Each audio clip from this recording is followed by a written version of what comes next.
আসসালামু আলাইকুম। কিছুদিন আগে আমি আরজে নীরবের একটা ভিডিও দেখলাম।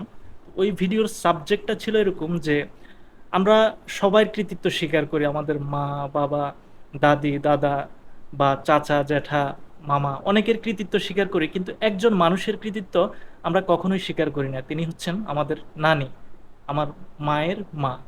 এই মানুষটা আপনার আম্মা যদি আপনার জন্য ছোটবেলায় 10 দিন জেগে থাকে, আপনার নানি কিন্তু আপনার জন্য 5 দিন জেগে থাকে। অর্থাৎ আপনার পেছনে যদি আপনার আম্মাকে যদি 100 মার্কস দেন, আপনার নানিকে কিন্তু আপনি 50 মার্কস অবধারিতভাবে দিতে হবে, এবং সেটা খুবই গুরুত্বপূর্ণ একটা সময় যখন আপনি ছোট ছিলেন, যখন আপনার দেখার কেউ নেই, বা আপনার যে গ্রোয়িং পিরিয়ডটা, সেই সময়টাতে আপনার নানি আপনার টেক কেয়ার করছে। হয়তো আপনি যখন বড় হয়ে গিয়েছেন, কৈশোর যৌবনে পা দিয়েছেন, তখন হয়তো আপনার নানি আপনাকে দেখতে পারেনি, বা আপনার নানি মারা গিয়েছেন, কিন্তু যে সময়টাতে আপনার খুব দরকার একজন মানুষকে, সেই সময়টাতে কিন্তু আপনার নানি পাশে ছিলেন। তো এই বিষয়গুলা আমাকে খুব টাচ করেছে, এবং আমার ওই দিন একটা খুব ইচ্ছে ছিল যে আমিও আমার নানিকে আহ, উৎসর্গ করে হোক বা নানিকে মনে করে হোক একটা ভিডিওস বানাবো, এবং আমার নানি সম্পর্কেও বেশি না হোক কিছু কথা বলবো। হয়তো আমার নানি ভিডিওটা দেখতেও পারে, কারণ আমার নানি ইতিমধ্যে এখন পর্যন্ত জীবিত আছে। আমি চাই আরো অনেক কাল জীবিত থাকুক, যদিও এটা সম্ভব না। প্রত্যেক মানুষকে মৃত্যুর স্বাদ গ্রহণ করতে হবে। তো সেই হিসাবে আমার নানি হয়তো ভিডিওটা এটাও দেখবে। যাই হোক, আমার পাশে এই মানুষটি আছেন। এই মানুষটিও আমি দেখেছি, আমার সামনে অনেক কিছু দেখেছি। তার নানির সাথে তার যে সম্পর্ক, তার নানির সাথে তার যে আহ, যে কোনো ভাবে হৃদ্যতা। হ্যাঁ, হৃদ্যতা, সেটি আমি প্রত্যক্ষ করেছি। তো আমার কথাও আমি বলবো। আমি চাই যে আরো একজন মানুষ যুক্ত হোক, যে তার নানির কথা বলবে। নানিরা আসলে কেন গুরুত্বপূর্ণ, আশরাফ ভাই? আসলে আমি বলি, আমাদের সময়ে আমরা যখন ছোট, ধরেন সেটা তো 50 বছরের উপরের কথা। সেই সময় আমাদের দেশে এই ডিজিটাল পদ্ধতি ছিল না, ডিজিটাল দেশ ছিল না। অনেক কষ্টে আমাদের সমাজের মানুষগুলো বেঁচে থাকতে হতো সেই সময়ে। অন্ধকার জগৎ আমরা যদি বলি, কারেন্ট ছিল না গ্রামে।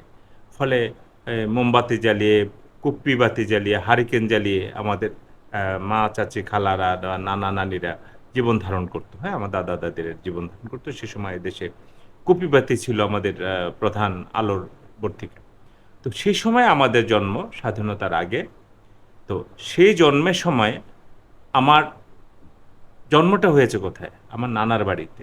তো নানার বাড়িতে আমার জন্ম হওয়া মানেই হচ্ছে আমার মায়ের চেয়ে বেশি আমার নানি কিন্তু আমাকে দেখতে হয়েছে। কেন আগে কিন্তু অধিকাংশ জন্ম কিন্তু নানার বাড়িতে নানার হতো। বাড়িতে হতো। কারণ মা যখন গর্ভবতী থাকে তখন তাকে নানার বাড়িতে জি, পাঠিয়ে দেওয়া পাঠিয়ে হতো। দেওয়া হতো এবং সেইটা আমার ক্ষেত্রে হয়েছে। আমি আমার পরিবারের বড় ছেলে, আমার বাবার বড় সন্তান। সেই হিসেবে ১ম সন্তান যেহেতু, সেই হিসেবে আমাকে, আমার মাকে আমার নানির বাড়িতে পাঠিয়ে দেওয়া হয়েছে এবং সেই গ্রামে আমার জন্ম হয়েছে।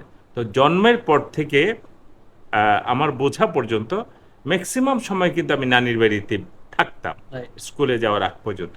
তো একটা ঘটনা আমার দাদা বলেছে যে, আমার জন্মের সময় বা জন্ম যে বছর হয়েছে সে বছরে ওই বাংলাদেশের বিভিন্ন এলাকায় জল বসন্তের প্রকোপ হয়েছিল বা কলেরা বলে একটা তখন একটা শব্দ ছিল। শব্দ ছিল, কলেরা হতো, কলেরার প্রাদুর্ভাব ছিল। তো সেই সময় কলেরার থেকে দূরে থাকার জন্য এবং মানে জল বসন্ত থেকে দূরে রাখার জন্য আমাকে নাকি তারা ওই উঠানে খড় দিয়ে ঢেকে রাখতো।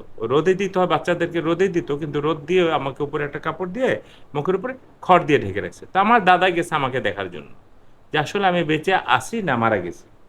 তা আমার নানি, আমার নানা তারা তার সাথে কথা-টথা বলে, কারণ দাদা যেহেতু দেখছে বিছানার মধ্যে আমি নাই, তাহলে নিশ্চয়ই আমি মারা গেছি। কারণ যেহেতু সারা দেশে কলেরা এবং জল বসন্তের প্রাদুর্ভাব। দাদা যখন উঠান দিয়ে হেঁটে যাচ্ছে, তখন সম্ভবত আমি নাকি প্রস্রাব করেছি। প্রস্রাব করে যখন আমার নিচে কাঁথা ভিজে গেছে, আমি চিৎকার করে উঠছি। তখন আমার বয়স সম্ভবত ১ থেকে ১.৫ মাস। তখন দাদা আবার ফিরে আসছে। "কি বাচ্চার এটা কান্না শুনলাম? আমার নাতিরে তো দেখলাম না।" তখন নানি নাকি ওই এ কাপড়টা মুখে সরায় দিয়ে বলল যে, "আপনার নাতি তো এখানে আমরা শোয়ায় রাখছি এই রোদের মধ্যে। কারণ আ আমরা তো আলো ছাড়া তাকে রাখতে পারতেছি না।" তো এই যে দেখেন, আমার নানি আমাকে বাঁচিয়ে রাখার জন্য সে কিন্তু তখনকার দিনে যেটা তারা মনে করেছে এভাবে থাকলে ভালো থাকবে বা এভাবে রোদে রাখলে তার, আমরা এখন তো অনেকে জন্মের পরেই বলে যে তার কি ইয়ে হয়েছে জন্ডিস, নিউমোনিয়া। হ্যাঁ, নিউমোনিয়া। তো ওই সেই রোদে নেওয়া যায়, তাপ দিতে হয়। আর তখন তারা জানতো যে তাপ দিতে হবে হাতে পায়ে তেল মেখে, তাও সরিষার তেল, খাঁটি সরিষার তেল মেখে তারপরে তারা তাপ দেওয়ার জন্য রোদের কাছে রাখতো। তো এই যে নানির বাড়িতে আমার বেড়ে ওঠা, আমি প্রথম স্কুল, আমার জীবনে প্রথম স্কুলে যাই আমি নানির বাড়িতে। সেটা কিভাবে? আমার মামারা স্কুলে যাচ্ছে, আমি তখন ছোট, আমি শুনলাম যে মামারা স্কুল গেলে ওই স্কুলে বিস্কুট খাওয়ায়। আমি মামার হাত ধরে আমি স্কুলে গেলাম। এই যে প্রথম স্কুল, ধরেন হয়তো পড়াশোনা করি নাই বা ক্লাস বুঝি না, কিন্তু আমি মামার পাশে বসা ছিলাম, ওইটা একটা স্কুল।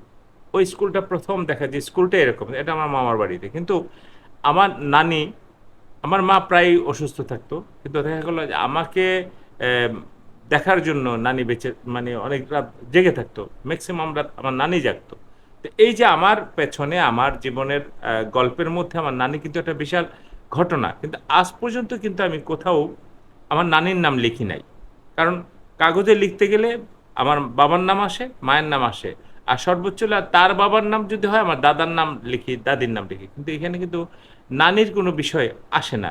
আসলে নানা নানিরা কিন্তু সন্তানদেরকে বা আমাদেরকে বড় করে তোলে, কিন্তু সেটার কৃতিত্ব হচ্ছে দাদা দাদির কাছে, বাবা মায়ের কাছে। তো এই নানিটা কিন্তু এই জন্য উজ্জ্বল হয়ে যায়। নানিরা কিন্তু কষ্ট করে বেশি, রাত জাগে বেশি, এবং সবচেয়ে জানেন আমাকে আমার দাদির চেয়ে বেশি আমার নানি আদর করত। যে জন্য আমাদের গ্রামের বাড়িতে নানার বাড়ি আমার বাড়ি প্রায় 4 কিলোমিটার দূরে। এমন হতো যে দুপুরবেলা হয়তো আমার খালা আসছে, আমার খালা তখন আমাকে কোলে করে নিয়ে গেছে যে ওর দাদি নানিকে দেখে নিয়ে আসে। 4 কিলোমিটার আমার খালা আমাকে কোলে করে গেছে, কিন্তু সন্ধ্যার পরে খাওয়া দাওয়ার পরে বা যখন আমি আমার মাকে দেখতে পাচ্ছি না বা দেখি না, আমি নাকি কান্না করতাম। আমার খালা সেই সময়ে, সেই রাতে, জোনাক জলা রাত, আবার আমাকে নিয়ে আমাদের বাড়িতে যেত। এই যে নানির বাড়ির সাথে আমার একটা আত্মিক সম্পর্ক, পরবর্তী পর্যায়ে আপনারা যারা এখন মিডিয়ার যুগে আমাকে চেনেন বা জানেন, আপনারা দেখেছেন আমার নানির সাথে আমার একটা আত্মার সম্পর্ক ছিল। আমার মা মারা যাওয়ারও 2 বছর পরে আমার নানি মারা গেছে। সম্প্রতি আমার নানি মারা গেল, কিন্তু তারপরেও সেই 85-87 বছর বয়সে সে কিন্তু আমাকে ফোন করে কথা বলতো আমার সাথে, গ্রাম থেকে ঢাকায়। বা আমি গেলে নানির সাথে বসে কথা বলতাম, একসাথে খেতাম। এবং আমার মামা এখনো গরু পালে, যেটা অনেকের কাছে এখন স্বপ্ন, কিন্তু আমার মামার গোয়াল ঘরে গরু আছে 5-6টা। সেই গরুর দুধ দোয়াইয়া আমি এবং নানি একসাথে বসে দুধ ভাত খেতাম, এবং আহ, শুধু দুধ আমরা খেতাম। তো এই যে নানির সাথে আমার সম্পর্ক, নানি কিন্তু মরার আগ পর্যন্ত, জানেন কি না, মরার আগ পর্যন্ত আমরা নানিকে বলি না যে আমার মা মারা গেছে বা মা মারা গেছে, এই শব্দটা আমরা তাকে বলি না। কেন? আমার মাও ছিল আমার নানির প্রথম সন্তান। যদি শুনতো যে আমার মা মারা গেছে, হয়তো সে স্ট্রোক করতো। ওই জন্য আর বলেন না। আমরা কখনোই তাকে বলি না। এবং আমার মনে আছে উম, যে আমার বাবা যখন মারা গেছে, আমার বাবা মারা যাওয়ার সময় আমরা দাদিকে বলি নাই যে বাবা মারা গেছে, কারণ সেও তার সন্তানকে খুব ভালোবাসতো। তো এই যে নানির সাথে আমার সম্পর্কটা বা আমাদের সাথে নানির যে সম্পর্কটা, এটা কিন্তু বিভিন্ন কারণে কিন্তু উজ্জ্বল থেকে যায়, কিন্তু সবচেয়ে বেশি একটা মানুষের জন্য পেছনের সময়টাতে কিন্তু নারীরা। এই যে নারীদের যে কৃতিত্বটা, এটা অধিকাংশ সময় আমরা স্বীকার করি না। আর স্বীকার না করার যে প্রায়শ্চিত্ত, সেটার কারণে আজকের ভিডিওটা করা। সেখানে আশাব ভাই কিছু কথা বললেন, আমার হয়তো বেশি কথা বলা হয়নি, কারণ আশাব ভাই যে কথাগুলো বললেন সেটা প্রত্যেকটা নারীর বা প্রত্যেকটা নাতির গল্প, যারা নারী সম্পর্কে বলতে পারে না, সেই গল্পটাই আশাব ভাই বললেন। তো এরকম হয় কি যে আমার কথা বলি, হ্যাঁ, আশাব ভাই আরেকটু কথা বলে না। আচ্ছা, আমি আরেকটা জিনিস আপনাদেরকে বলি। আমি আমার নানির কাছে কৃতজ্ঞতা বোধ, আমার দাদা বলেছে কথাটা, আমার দাদি বলেছে, আমার মা বলেছে, আমার নানির কাছে, নানার কাছে শুনেছি। আসলে আমার দাদি, আমার নানি কিন্তু ছিল আমার দুধ মা। অর্থাৎ আমার মা একসময় ওই জল বসন্ত যখন হয় দেশে, তখন অসুস্থ ছিল। অসুস্থ হওয়ার কারণে, যেহেতু আমার মায়ের ডিসেন্ট্রি হয়েছে এবং বসন্ত ছিল, আমাকে মায়ের দুধ খাওয়ানো হয়নি। আমি আম্মা অসুস্থ থাকার সময়, মানে সুস্থ হওয়া পর্যন্ত 6 দিন আমি আমার নানির দুধ খেয়ে নাকি বেঁচেছিলাম। যেটা আসলে আমি নানিকে কৃতজ্ঞতার সাথে এখনো স্মরণ করি। আসলে এটা কিন্তু আসলে একটা বিশাল বিষয় একটা মানুষের জীবনে। যদি সেদিন আমাকে নানি তার দুধ খাইয়ে না বাঁচিয়ে রাখতো, হয়তো আমি আজকে আলী আশরাফ এখন হতাম না বা পৃথিবীর মুখ হয়তো দেখতাম না। দেখেন, আমরা মায়ের বিকল্প, যে আমার মা নেই, ধরুন আপনার মা নেই বা যাদের মা নেই তারা বিকল্প হিসাবে কিন্তু নানিকেই খুঁজে। যেমন মা বেঁচে নেই ঠিক আছে, কিন্তু আমার নানি তো বেঁচে আছে। এটা একটা জিনিস। আরো একটা জিনিস হচ্ছে যে আমরা যেমন ছোটবেলায় নানির বাড়িতে যেতাম বা এখনো নানির বাড়িতে গেলেই আমাদের নানিরা অধিকাংশ সময় দেখবেন যে পাকের ঘরে থাকে। তো তাদের সাথে অধিকাংশ গল্পই কিন্তু আমাদের পাকের ঘরেই হয়, নানির সাথে বিশেষ করে। এরপরে দেখা যায় যে খাওয়ার সময় নানি বা ঘুমানোর সময় নানি, যে নানি আমার বালিশ দাও, কথা আমার দাও। কাঁথা দাও, এই যে সব কিছুর যে একটা মেনটেন, আপনার নানি যতদিন আছে আপনার নানা বাড়িটা ততদিন জীবন্ত।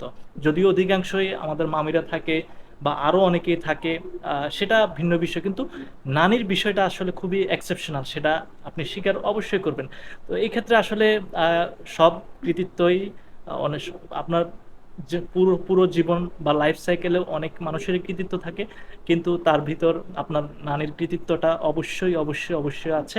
এই ভিডিওটা বাংলাদেশের প্রত্যেক নানি, যারা বুড়ো নানি বলেন, জোয়ান নানি বলেন, অনেকেই জোয়ান অবস্থায় নানি হয়ে যায়, তো সবার আমার জন্য নানা হয়ে সবার গেছে। জন্য, হ্যাঁ, এই যে আশা ভাই নানা নানা হয়ে গেছে, সব নানা এবং নানুর জন্য, যারা জীবিত আছে যারা মৃত, তাদেরকে আল্লাহ বেহেশত নসিব করুক। সবার জন্য, সবাই নানা নানিকে ভালোবাসবেন, তাদের জন্য দোয়া রাখবেন, সবার জন্য ভালোবাসা।